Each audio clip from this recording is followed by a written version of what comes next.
It was the 3rd month of my assignment. By then, I had grown accustomed to standing silently at the tactical observation deck while Commander Taylor reviewed patrol reports.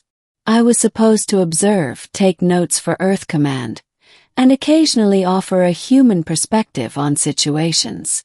On this particular day, she was leaning over the holographic display table, studying a map of contested sectors. Her back was to me. My brain, exhausted from a week of alien protocols, drifted. My eyes betrayed me, tracing the curve of her form. The thought formed unbidden in my head, crude and utterly inappropriate. Her butt is incredible. I thought I said it internally. I was wrong. Because the next moment, Taylor straightened, turned her head slightly, and said in her calm, measured tone, "You find my rear form aesthetically notable." The blood drained from my face. What? I stammered. I wasn't. But it was too late. Around the deck, 2 junior Veyari officers looked up from their stations, their luminous eyes wide with curiosity. Taylor turned fully to face me now, her gaze unreadable, though the faintest flicker of amusement glimmered there. "You spoke aloud," she said simply. Her reaction. I expected anger, reprimand, maybe even expulsion from the Flagship. Humans were guests here, and discipline was everything to the Veyari military. Instead, she stepped closer.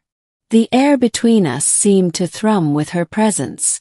"In human culture," she continued, "is it customary to comment on a superior officer's physique?" My brain scrambled for a response. "No. Sometimes, well, not in the military, definitely not. The younger officers suppressed what I swore were their versions of smirks. And then, incredibly, Taylor's lips curved slightly. "Smile. It pleases me," she said, "that you noticed." And blinked. "Wait, what?" She tilted her head. "Among the Veyari, physical strength and form are indicators of lineage and training. For a human to appreciate such things, it suggests you perceive us not only as soldiers but as beings of attraction." Fascinating. I wanted to sink into the floor. My ears burned. "I didn't mean to offend." "You did not," she replied. Her voice dropped lower, almost teasing. Though I did not expect humans to be so unguarded in their thoughts. Unintentional or not, the ice between us had cracked. Growing tension. After that day, things changed. Taylor began addressing me more directly during meetings. She'd ask my opinion on patrol formations, on human interpretations of alien strategy. Sometimes, when no one else was around, she'd glance at me with that same faint, knowing smile. The problem was, I couldn't stop noticing her. And she knew it. One evening, after a long patrol, she found me in the auxiliary hangar, tinkering with a human drone unit. She stood behind me silently until I noticed her reflection in the polished metal. "You observe much," she said softly. "But you also see much." Turned confused. "You do not veil your emotions as most Veyari do," she explained. "When you find something beautiful, you look. When you find something troubling, you frown. It is refreshing." I swallowed hard. "And you don't mind?" Her silver eyes held mine for a long moment. "No." The air between us grew charged. For a terrifying, thrilling second, I thought she might close the distance. But she only inclined her head and left, her presence lingering like a shadow. The conflict. Things couldn't stay playful forever. 2 weeks later, our fleet intercepted a hostile Krylan raider group in the Outer Rim. The Krylan were brutal, insectoid scavengers who loathed both humans and Veyari. The skirmish was vicious, with boarding parties breaching our lower decks. I wasn't supposed to fight. Humans weren't cleared for combat roles.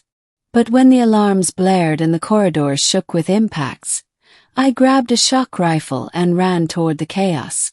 I found myself cornered with 2 other humans, a squad of Veyari soldiers, and Commander Taylor herself as waves of Krylan poured in. The battle was brutal, claws scraping against energy shields, weapons fire scorching the walls. At one point, a Krylan warrior lunged for Taylor's unprotected flank. Without thinking, I dove, firing wildly, the bolt punching through the creature's thorax. It collapsed at her feet. When the fight ended, I was bleeding from a slash across my side. Taylor herself hauled me up, one arm steady around my waist. "You would risk your life," she said, voice low, "for me." Through the haze of pain, I managed a weak grin. "You already know the answer." Her eyes softened. For once, the stoic commander let her mask fall. The aftermath. I woke later in the medbay. My wound had been sealed with alien biotech. The room was dim, quiet, except for Taylor seated beside my bed. She rose when she saw me awake. "You acted with honor. With courage." "I just did what anyone would do," I said groggily. "No," she countered, her voice fierce. "Many would hesitate. You did not. You fought as if my life mattered more than your own." Her hand hovered above mine, not quite touching. "Among my people, such loyalty is intimate." I swallowed. "So what does that mean for us?" For the first time, her composure cracked. She looked almost vulnerable. "It means," she said slowly, "that I no longer see you as merely a human observer." And then, in a gesture I never could have predicted, she leaned down and pressed her forehead lightly against mine, a Veyari sign of profound trust and closeness. The ending. From that moment everything changed. The rest of the crew noticed, of course. Whispers spread across the flagship. The human who spoke his thoughts aloud, the commander who didn't punish him but instead drew closer. Diplomatic officers back on Earth might have disapproved, but out there, light years from home, it didn't matter. What mattered was the bond we'd forged, born from a slip of the tongue, tested in battle, sealed in loyalty. Taylor never let me forget my accidental words. Sometimes after a mission, when we walked the silent corridors, she'd glance over her shoulder, that small smile tugging at her lips. "You still think my butt is incredible," she'd tease in perfect English. And I'd laugh because by then it wasn't just attraction. It was something deeper, something terrifying, something real. I had come aboard the Veyari flagship as an observer, a human curiosity among aliens. I stayed because of her. Because one careless, honest moment had started something neither of us could ignore.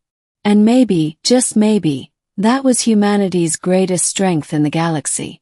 Our ability to feel without restraint, to speak without masks, to see beauty and say it aloud.